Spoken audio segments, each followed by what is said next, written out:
বাজার এই কথা কইলে কলজারা ফাইটটা দিবে গয়ে যায়। ওর বিছনা নরম বিছনা, ওর খাটের উপরে দেখি তো আইসো সোহে কেমন খাটের মধ্যে ঘুমাইছে, এসি ছাড়া ঘুমাইতারে নাই। খাবার লইয়া যেই বাহানা করছে, এই খাওয়ান ভাল লাগে না, কি রাঁধছ এটা রাঁধছ ভাল লাগে না, এটা রাঁধছ ভাল লাগে না, আবার নতুন করে তৈরি করে দিছি। আর আজকে 11টা দিন আমার বুঝতে যে কি খায় কি না খায়, কই ঘুমায়, পাতলা একটা কম্বল ওটা বিছায়া শুয়ে রয়েছে, শুয়ে থাকে বলে।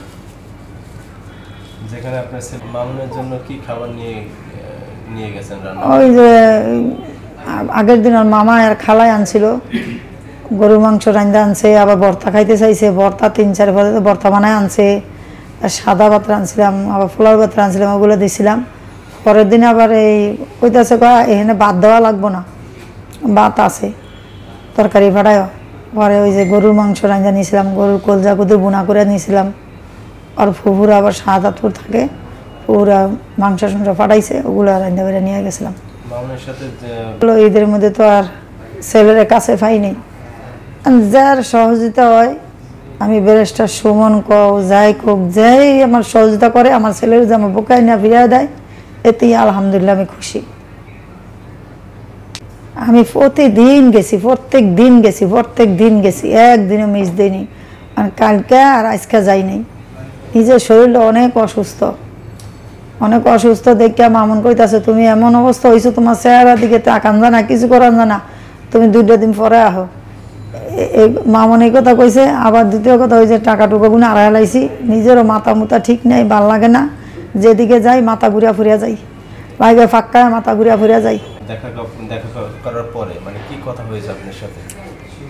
ওই তো খালি তুমি ভাঙ্গা ফরক লিগা, তুমি এমন টেনশন করতেছো, তোমার দিয়ে তো ফ্যামিলিটা সব ইয়া করে, 2 ভাই বোন সব বাবা একটা মাথায় সমস্যায় কথা না, তুমি যদি কোনো কিছু হয়ে যাও তখন আমাকে ফ্যামিলিটা কে চাইব, কে দেখবো? কারণ সবাই তো কইতাছে টেনশন করেন না, আপনি ঠিক মতন খাওয়া দাওয়া করেন, কিন্তু আমার টেনশন যে করতে গিয়ে এবারও নিজেও কইতাই না। আপনি ছেলের সাথে জানতে চান না যে ছেলের ঈদটা কেমন কাটছে কারাগারে? ও কি কইব এই কথা, ওই যে খারাপ হয় তো কি এটা কইব? মা আমার কাছে কি আর কইব? দেখতেছে আমি মা, আমি এমনি টেনশনে, আমি মনে করেন আমি অসুস্থ হয়ে গেছি, আমি শোয়াতে উঠতে পারি না, আমি আটতে গেলে একদিকে আরেকদিকে জায়গা, আবার কত ভিডিওর ভিতরে খারাপ কত কয়ে এলাইছি, কত কিছু কয়ে এলাই, মাথা ঠিক নাই, কি থুয়ে কি কই নিজেও কইতে পারি না। ওগুলোই তো মানুষের আবার বাজোজনে বাজো মন্তব্য নিছে, বাজোজনে বাজো কথা কইছে, এই কারণে সবাই মিলে কইতেছে তুমি আর ইয়া করবে না, কথাই কইবে না, তুমি কথা কইতে না, কথা কইবে না। বাবা তুমি ঈদের দিন কি খাইছো? জিগাইছি, রুটি দিয়া মাংসটা খাইছি, জীবনে রুটি খায় না, আর বেড়ে রুটি দিয়া মাংসটা খাইছি, আমার কাছে কইলো। তাহলে আপনার কাছে সত্য কথা বলে না, আমার কাছে কি সত্য কথা কইব? কইলে তো আমি টেনশন করবো আরো বেশি। কয় না ভিতরে যে কদ্দুর কষ্টে আছে হয় সেটা হয় জানে, আর আল্লাহ জানে, কিন্তু তারপরেও মানুষের কাছে মন দেখা গেছে নাস্তা আছে, গাইটা আছে, হাসি খুশি থাকতে আছে, সবাই দেখতে আছে, তো যার যন্ত্রণা হ্যাঁ বোঝে, অন্যজন তার বুঝবো না। সেখানে কতজন লোক আছে, আপনাদের কতজনকে দেখতে পারছেন? আমি তো দেখছি হাজার লোক, কত লোক আমি কি আর কইতে পারি? যেখানে মামুন একা রুমে থাকতো বা একা ঘুমাতো, সেখানে অনেক হাজার মানুষের সাথে থাকে, সেটা আপনি কিভাবে দেখছেন আসলে যে কষ্ট? আরে বাজার এই কথা কইলে কলজারা ফাইটটা দিবে গয়ে যায়। ওর বিছনা নরম বিছনা, ওর খাটের উপরে দেখি তো আইসো সোহে কেমন খাটের মধ্যে ঘুমাইছে, এসি ছাড়া ঘুমাইতারে নাই।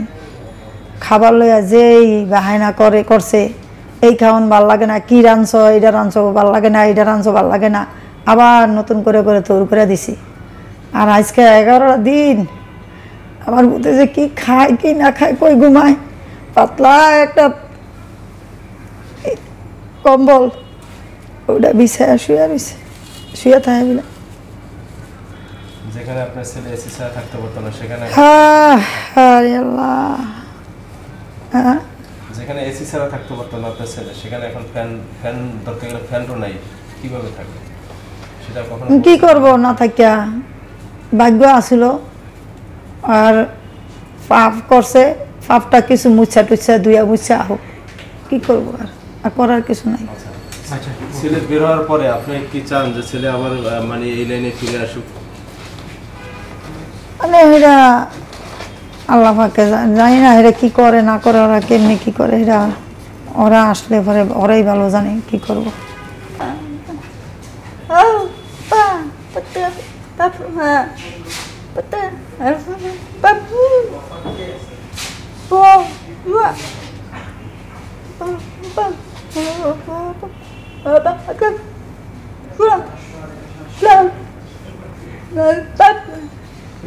মানে কথাগুলো বলে কি ওই যখন শুয়ে থাকে ওর খানো বাজে যে ভাই আইসে, ভাই আইসে দৌড়ে যায়, দরজা খুলে খুলে দেখে ভাই নাই। নুডলস রান্ধে ভাইয়ের লিগা, উঠে দেয় ভাই নাই, ভাইয়ের লিগা মন খারাপ লাগে, ভাইয়ের লিগা খুব কষ্ট হইতেছে। আমি তো বড়, হয়তো ছোট,